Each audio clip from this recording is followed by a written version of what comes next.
headboard. The room was flooded with light, and he recognized it and remembered where they were and why. They were guests in a medieval castle in Scotland on the banks of the River Tay on a chilly night in autumn. Hector picked up his wristwatch from the table on his side of the bed and glanced at the dial. His hands were still shaking. My God, it's almost 3 a.m. He reached for Jo Stanley and held her to his naked chest. After a while, his breathing settled. With the reflexes of a trained warrior, he had shaken off the debilitating effects of the nightmare, and he whispered to her, "I do apologize for the alarums and excursions, my love. However, the damage is done. We are both awake, so we might as well take full advantage of the moment."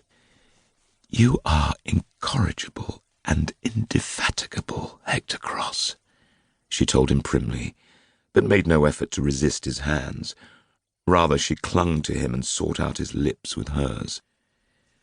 "You know that I don't understand big words," he told her, and they were silent again.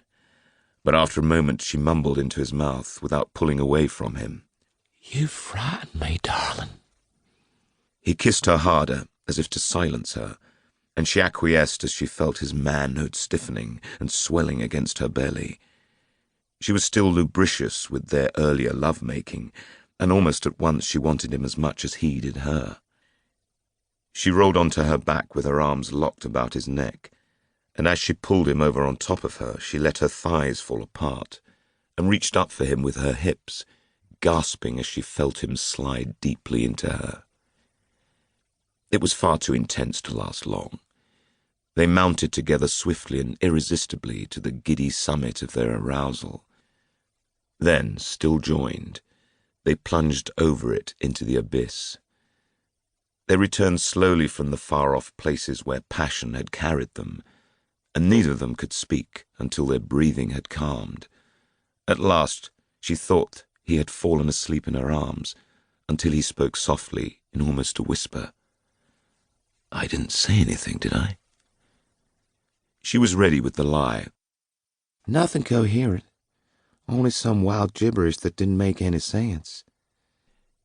She felt him relax against her, and she carried on with the charade. "What were you dreaming about, anyway?" "It was terrifying," he replied solemnly, his laughter almost hidden beneath his serious tone. "I dreamed that I pulled the hook out of the mouth of a 50-pound salmon." It was an unspoken understanding between them. They had come to it as the only way they could keep the fragile light of their love for one another burning. Jo Stanley had been with Hector during the hunt for the 2 men who had murdered his wife.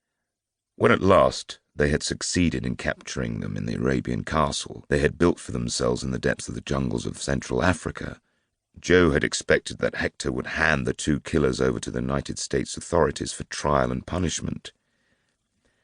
Jo was a lawyer, and she believed implicitly in the rule of law. On the other hand, Hector made his own rules. He lived in a world of violence wherein wrongs were avenged with biblical ruthlessness, an eye for an eye and a life for a life. Hector had executed the first of the 2 murderers of his wife without recourse to the law. This was a man named Carl Bannock. Hector had fed him to his own pet crocodiles in the grounds of the Arabian castle where Hector had apprehended him. The great reptiles had torn Bannock's living body to shreds and devoured it. Fortuitously, Jo had not been present to witness the capture and execution of Carl Bannock, so afterwards she had been able to feign ignorance of the deed. However, she had been with Hector when he had captured the second killer. This was a thug who used the alias Johnny Congo. He was already under sentence of death by the Texas court, but he had escaped. Jo had intervened fiercely to prevent Hector Cross taking the law into his own hands for a second time. Ultimately, she had threatened to end their own relationship if Hector refused to hand Congo over to the law enforcement agencies of the state of Texas. Reluctantly, Hector had complied with her demands. It had taken several months, but in the end, the Texan court... To keep listening to this audiobook, I've left you a link in the description so you can do it, at no cost thanks to Audible's 30-day free trial.